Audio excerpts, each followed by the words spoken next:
Raimundo, entrega uma água ali.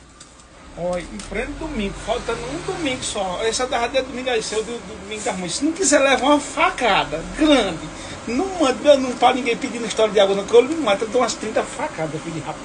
Eu ia dizer um negócio, tua mãe, tu é doido. Eu não pode dizer nada da tua mãe, mas se tu não entregar um meu telefone para botar no d'água, pedir de água, eu quero dar umas 30 facadas em tu, fazer um pano de renda no teu bucho. Manda. Pegue não, rapaz. 4 horas eu boto seu nome. Bota um filho de rapariga me ligar pedindo água. Eu venho aqui, agora a pessoa veio atrás de você, eu lhe bagaço. Eu tô passando até o fui de raiva. Tu é doido, negócio de água, todo mundo na rua tem água, eu trabalho com água não, velho. Trabalho com melancia, eu vendo melancia, não é água não. Então entrega um gás. Ramon! Quanto é essas pulos aqui? Entrega um gás ali, Ramon. Gás, o meu, eu quero que você morra. Um burrão exploda com você aqui dentro.